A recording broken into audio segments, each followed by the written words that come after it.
ਸਤਿ ਸ਼੍ਰੀ ਅਕਾਲ ਸਾਰਿਆਂ ਨੂੰ। ਮੈਂ ਡਾਕਟਰ ਹਰਪ੍ਰੀਤ ਕੌਰ ਆਪ ਸਭ ਦਾ ਹਾਰਦਿਕ ਸਵਾਗਤ ਕਰਦੀ ਹਾਂ। ਅੱਜ ਆਪਾਂ ਪੇਟੈਂਟ ਦੇ ਵਿਸ਼ੇ ਚਰਚਾ ਕਰਾਂਗੇ ਕਿ ਪੇਟੈਂਟ ਕੀ ਹੁੰਦਾ ਹੈ, ਪੇਟੈਂਟ ਦਾ ਇਸਤੇਮਾਲ ਆਪਾਂ ਕਿਸ ਤਰ੍ਹਾਂ ਕਰ ਸਕਦੇ ਹਾਂ ਤੇ ਆਪਾਂ ਕਿਸ ਤਰ੍ਹਾਂ ਪੇਟੈਂਟ ਨੂੰ ਲੈ ਸਕਦੇ ਹਾਂ ਤੇ ਸਹੀ ਤਰੀਕੇ ਨਾਲ ਲਿਆ ਗਿਆ ਪੇਟੈਂਟ ਕਿੰਨਾ ਉਪਯੋਗੀ ਹੋ ਸਕਦਾ ਹੈ। ਤਾਂ ਸਭ ਤੋਂ ਪਹਿਲਾਂ ਆਪਾਂ ਵੇਖਾਂਗੇ ਕਿ ਪੇਟੈਂਟ ਹੁੰਦਾ ਕੀ ਹੈ। To protect your idea so that someone else cannot steal your idea, you need to secure one or more of the 4 different types of intellectual property. Now, ਹੁਣ ਆਪਾਂ ਇਹ ਵੇਖਦੇ ਹਾਂ ਜਿਹਦਾ ਮੇਰੇ ਮਨ ਵਿੱਚ ਇੱਕ ਵਿਚਾਰ ਹੈ, ਜੋ ਵਿਚਾਰ ਮੈਨੂੰ ਲੱਗਦਾ ਹੈ ਕਿ ਇਸ ਵਿਚਾਰ ਤੋਂ ਮੈਂ ਇੱਕ ਖੋਜ ਕਰ ਸਕਦੀ ਹਾਂ, ਇਸ ਵਿਚਾਰ ਨੂੰ ਇਸਤੇਮਾਲ ਕਰਕੇ ਮੈਂ ਇੱਕ ਵਪਾਰ ਖੜਾ ਕਰ ਸਕਦੀ ਹਾਂ, ਇਸ ਵਿਚਾਰ ਨੂੰ ਇਸਤੇਮਾਲ ਕਰਕੇ ਮੈਂ ਇੱਕ ਨਵੀਂ ਤਕਨੀਕ ਦਾ ਖੋਜ ਕਰ ਸਕਦੀ ਹਾਂ। ਕਿਸੇ ਵੀ ਪ੍ਰਕਾਰ ਦਾ ਜੋ ਵਿਚਾਰ ਹੋਏਗਾ ਉਹ ਮੈਨੂੰ ਉਹਦਾ ਇਸਤੇਮਾਲ ਕਰਕੇ ਜੋ ਮੈਨੂੰ ਕੁਛ ਵੀ ਪ੍ਰਯੋਗ ਕਰਨਾ ਰਹੂਗਾ। ਪਰ ਇਸ ਤਰ੍ਹਾਂ ਹੋ ਸਕਦਾ ਹੈ ਜਿੱਦਾਂ ਮੇਰਾ ਜੋ ਵਿਚਾਰ ਹੈ ਉਹ ਕੋਈ ਮੈਨੂੰ ਗੁਪਤ ਰੱਖਣਾ ਹੈਗਾ ਅਤੇ ਮੈਂ ਚਾਹੁੰਦੀ ਹਾਂ ਕਿ ਉਹ ਵਿਚਾਰ ਕੋਈ ਦੂਜਾ ਕਦੇ ਵੀ ਚੁਰਾ ਨਾ ਸਕੇ। ਤਾਂ ਉਸ ਟਾਈਮ ਤੋਂ ਉਸ ਸਮੇਂ ਤੋਂ ਪੇਟੈਂਟ ਦਾ ਇਸਤੇਮਾਲ ਹੁੰਦਾ ਹੈ। ਜਿੱਦਾਂ ਆਪਾਂ ਕਹਿ ਸਕਦੇ ਹਾਂ ਕਿ ਜਿਹੜੀ ਵੀ ਸਾਡੀ ਖੋਜ ਹੈਗੀ, ਜਿਹੜਾ ਵੀ ਸਾਡਾ ਵਿਚਾਰ ਹੈ, ਜੇ ਵਿਧੀ ਹੈ, ਉਹ ਸਾਨੂੰ ਆਪਾਂ 'ਤੇ ਹੀ ਰੱਖਣੀ ਹੈ। ਉਹਦੇ ਜੇ ਅਧਿਕਾਰ ਹੁੰਦੇ ਉਹ ਸਾਰੇ ਅਧਿਕਾਰ ਮੈਂ ਆਪਣੇ 'ਤੇ ਰੱਖਣਾ ਚਾਹੁੰਦੀ ਹਾਂ ਅਤੇ ਉਸ ਵਕਤ ਆਪਾਂ ਸਾਡੇ ਵਿਚਾਰ ਲਈ, ਸਾਡੀ ਖੋਜ ਲਈ ਆਪਾਂ ਪੇਟੈਂਟ ਲੈ ਸਕਦੇ ਹਾਂ। ਹੁਣ ਪੇਟੈਂਟ ਜੀ ਹੁੰਦਾ ਹੈ ਇਹ ਵੱਖ ਪ੍ਰਕਾਰ ਦੇ ਹੁੰਦੇ ਆ, ਅਲੱਗ ਵੱਖ ਤਰੀਕੇ ਨਾਲ ਲੈ ਜਾ ਸਕਦੇ ਆ ਆਪਾਂ। ਜਿੱਦਾਂ ਰਾਈਟਰਸ ਹੁੰਦੇ ਆ, ਆਥਰਸ ਹੁੰਦੇ ਆ, ਉਹ ਵੀ ਪੇਟੈਂਟ, ਲੇਖਕ ਵੀ ਪੇਟੈਂਟ ਲੈ ਸਕਦੇ ਆ। ਕਿਤਾਬਾਂ 'ਤੇ ਪੇਟੈਂਟ ਲੈ ਸਕਦੇ ਹਾਂ। ਜਿੱਦਾਂ ਇਨਵੈਂਟਰਸ ਹੁੰਦੇ ਆ, ਖੋਜਕਰਤਾ ਹੁੰਦੇ ਆ, ਵਪਾਰੀ ਹੁੰਦੇ ਆ, ਉਹ ਵੀ ਪੇਟੈਂਟ ਲੈ ਸਕਦੇ ਹਾਂ। ਸੋ ਵੱਖ ਪ੍ਰਕਾਰ ਦੇ ਲੋਕ ਵੱਖ ਤਰੀਕੇ 'ਤੇ ਅਤੇ ਵੱਖ ਚੀਜ਼ਾਂ ਦੇ ਉੱਪਰ ਪੇਟੈਂਟ ਲੈ ਸਕਦੇ ਹਾਂ। ਜਿੱਦਾਂ ਆਪਾਂ ਕਹਿ ਸਕਦੇ ਹਾਂ ਕਿ ਇੱਕ ਕਿਤਾਬ ਨੂੰ ਵੀ ਆਪਾਂ ਪੇਟੈਂਟ ਕਰ ਸਕਦੇ ਹਾਂ, ਇੱਕ ਵਿਧੀ ਨੂੰ ਵੀ ਆਪਾਂ ਪੇਟੈਂਟ ਕਰ ਸਕਦੇ ਹਾਂ, ਇੱਕ ਸੌਂਗ ਨੂੰ, ਗੀਤ ਨੂੰ ਵੀ ਆਪਾਂ ਪੇਟੈਂਟ ਕਰ ਸਕਦੇ ਹਾਂ।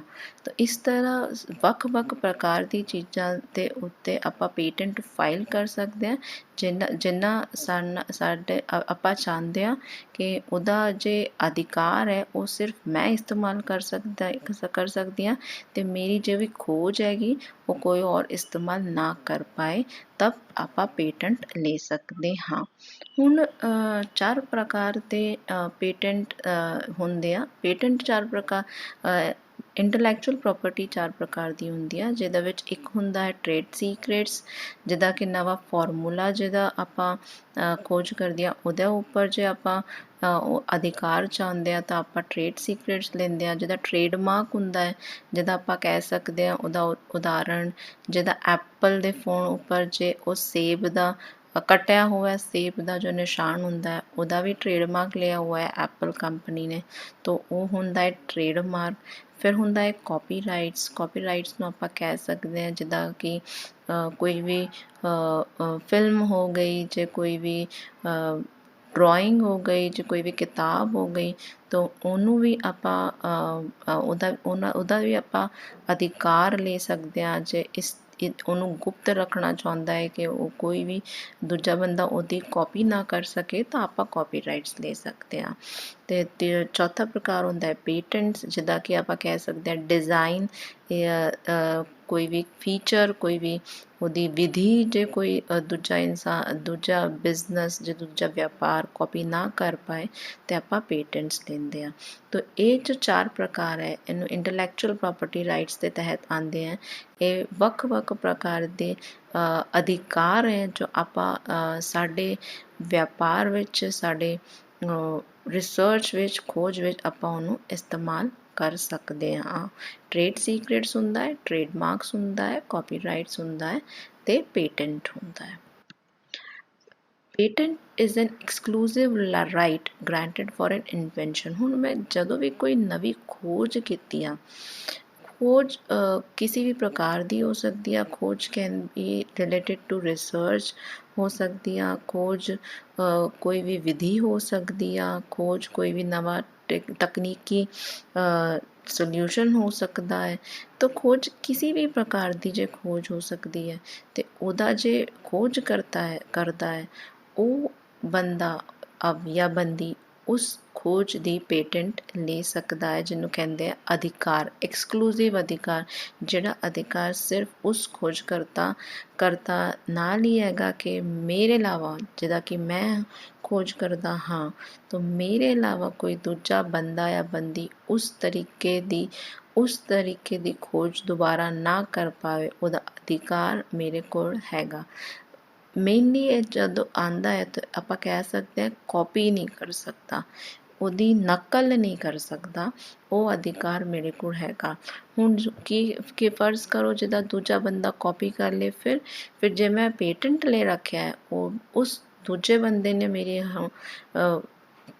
ਕਾਪੀ ਕੀਤੀ ਹੋਵੇ ਤਾਂ ਮੈਂ ਉਹਦਾ ਉੱਪਰ ਕੇਸ ਕਰ ਸਕਦੀ ਹਾਂ। ਉਹ ਆਪਾਂ ਅੱਗੇ ਵੇਖਾਂਗੇ ਕਿ ਕਿਸ ਤਰ੍ਹਾਂ ਬਿਨਾਂ ਮੇਰੀ ਜਾਣਕਾਰੀ ਦੇ ਕੋਈ ਬੰਦਾ ਜੇ ਮੇਰੇ ਪੇਟੈਂਟ ਕੀਤੇ ਹੋਏ ਵਿਧੀ ਨੂੰ ਕਾਪੀ ਕਰਦਾ ਹੈ, ਨਕਲ ਕਰਦਾ ਹੈ, ਤਾਂ ਆਪਾਂ ਉਹਨੂੰ ਕੇਸ ਕਰ ਸਕਦੇ ਹਾਂ ਉਹਦੇ 'ਤੇ। ਹੁਣ ਜੇ ਪੇਟੈਂਟ ਮਿਲਦਾ ਹੈ ਉਹ ਆਮ ਤੌਰ 'ਤੇ 20 ਸਾਲ ਦਾ ਮਿਲਦਾ ਹੈ। 20 ਸਾਲ ਤੋਂ ਬਾਅਦ ਸਾਨੂੰ ਦੁਬਾਰਾ ਉਹ ਪੇਟੈਂਟ ਦੇ ਲਈ ਫਾਈਲ ਕਰਨਾ ਪੜਦਾ ਹੈ। ਫਿਰ ਆਪਾਂ ਉਹਨੂੰ ਰਿਵੀਜ਼ਨ ਕਰ ਸਕਦੇ, ਜਿਸ ਤਰ੍ਹਾਂ ਆਪਾਂ ਡਰਾਈਵਿੰਗ ਲਾਇਸੈਂਸ ਨੂੰ ਰੀਨਿਊ ਕਰਦਾ, ਰੀਇਸ਼ੂ ਕਰਦਾ, ਇਸ ਤਰੀਕੇ ਸੇ ਆਪਾਂ ਪੇਟੈਂਟ ਨੂੰ ਵੀ ਰੀਇਸ਼ੂ, ਰੀਨਿਊ ਕਰ ਸਕਦੇ ਹਾਂ। ਹੁਣ ਕੀ ਪ੍ਰੋਟੈਕਸ਼ਨ ਹੈ, ਕੀ ਅਧਿਕਾਰ ਹੈ ਜੋ ਸਾਨੂੰ ਪੇਟੈਂਟ ਤੋਂ ਉਪਯੋਗੀ ਹੋ ਸਕਦਾ ਹੈ। ਸਭ ਤੋਂ ਪਹਿਲਾਂ ਹੈ patent protection means that invention can not be commercially made. ਹੁਣ ਜਿੱਦਾਂ ਮੈਂ ਐਪਲ ਦਾ ਫੋਨ ਬਣਾਉਂਦੀ ਆ, ਫਰਜ਼ ਕਰੋ ਉਦਾਹਰਣ ਦੇ ਤੌਰ 'ਤੇ, ਅਤੇ ਜੇ ਮੈਂ ਜਿਸ ਤਰੀਕੇ ਦਾ ਫੀਚਰ ਮੈਂ ਉਹਦੇ ਅੰਦਰ ਰੱਖਿਆ ਹੈ, ਉਸ ਤਰੀਕੇ ਦਾ ਸੇਮ ਫੀਚਰ ਨੋਕੀਆ ਨਹੀਂ ਰੱਖ ਸਕਦਾ ਹੈ, ਉਦਾਹਰਣ ਦੇ ਤੌਰ ਪਰ।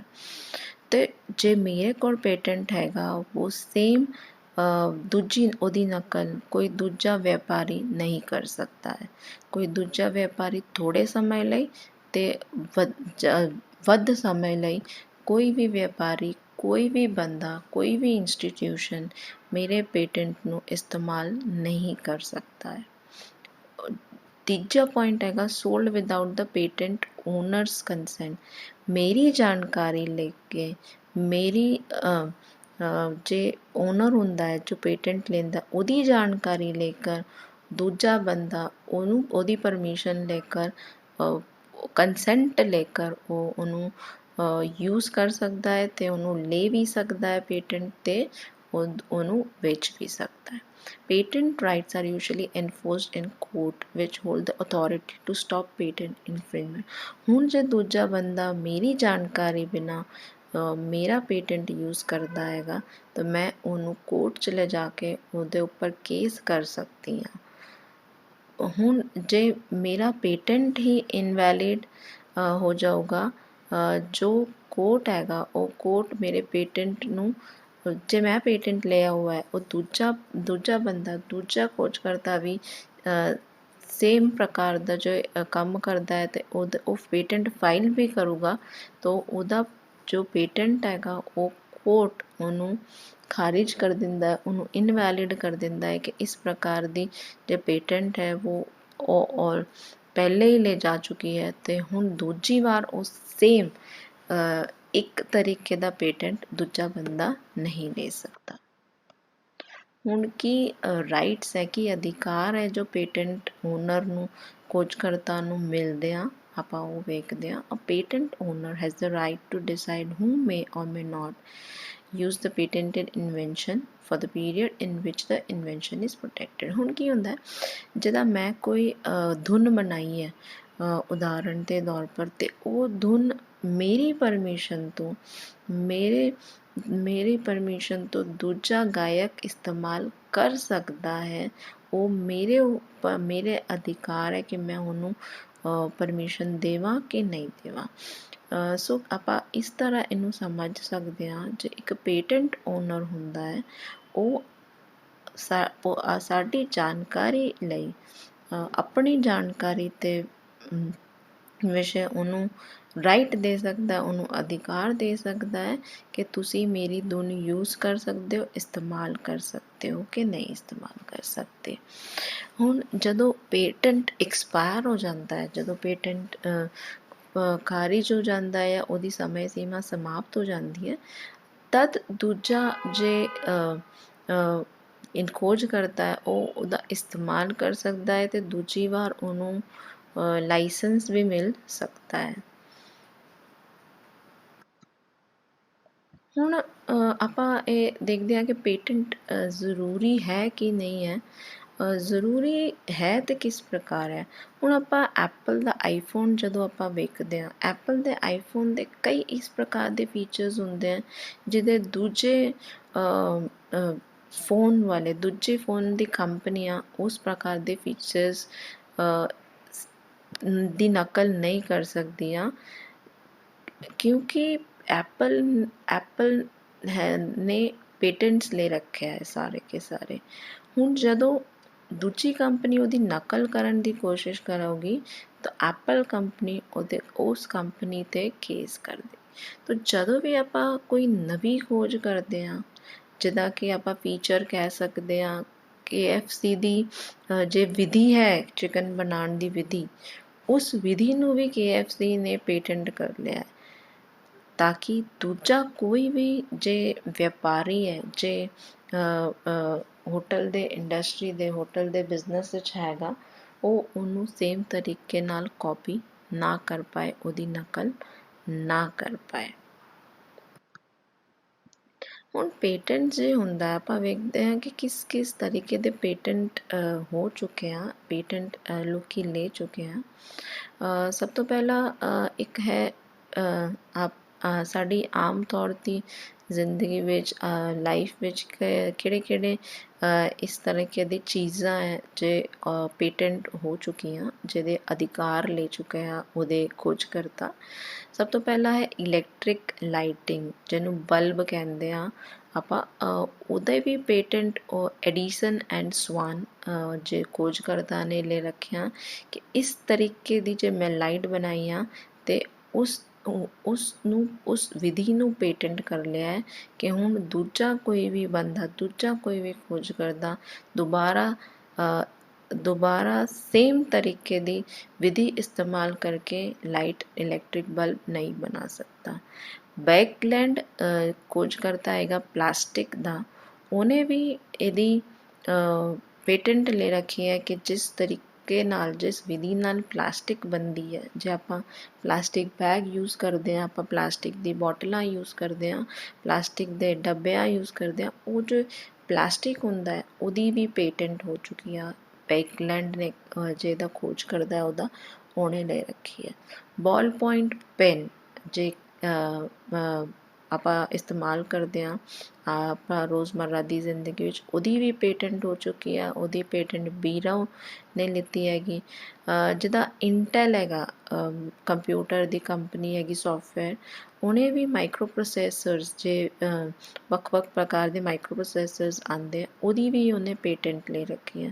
ਅਤੇ ਹੁਣ ਦੂਜੀ ਕੋਈ ਵੀ ਕੰਪਨੀ ਹੈ ਉਹ ਇੰਟੈਲ ਦੇ ਤਰੀਕੇ ਨਾਲ, ਇੰਟੈਲ ਦੇ ਫੀਚਰਸ ਨਾਲ ਮਾਈਕਰੋ ਪ੍ਰੋਸੈਸਰ ਨਹੀਂ ਬਣਾ ਸਕਦੀ ਹੈ। All patent owners are obliged in return for patent protection to publicly disclose information on their invention in order to enrich the total body of technical knowledge in the world।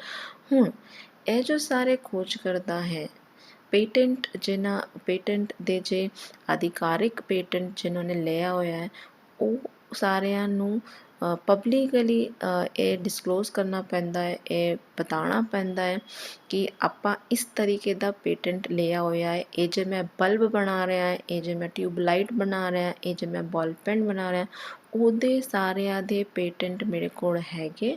ਉਹ ਸਾਰੇ public ਨੂੰ ਬਤਾਉਣਾ ਪੈਂਦਾ ਹੈ। ਇਸ ਕਰਕੇ ਬਤਾਉਣਾ ਪੈਂਦਾ ਹੈ ਤਾਂ ਕਿ ਦੂਜਾ ਕੋਈ ਖੋਜ ਕਰਦਾ ਉਸਦੀ ਨਕਲ ਕਰਨ ਦੀ ਕੋਸ਼ਿਸ਼ ਨਾ ਕਰੇ, ਉਸਦੀ ਨਕਲ ਕਰਨ ਦੀ ਜ਼ਰੂਰਤ ਨਾ ਕਰੇ। ਤੇ ਇਹ ਕੁਝ ਉਦਾਹਰਣ ਹੈ ਜਿਹਦੇ ਜੇ ਆਪਾਂ ਇਸਤੇਮਾਲ ਕਰਦੇ ਹਾਂ ਆਪਣੀ ਰੋਜ਼ਮर्रा ਦੀ ਜ਼ਿੰਦਗੀ ਵਿੱਚ, ਜੇ ਚੀਜ਼ਾਂ ਇਸਤੇਮਾਲ ਕਰਦੇ ਹਾਂ ਉਹਨਾਂ ਵੀ ਪੇਟੈਂਟ ਹੋਇਆ ਹੋਇਆ ਹੈ। ਹੁਣ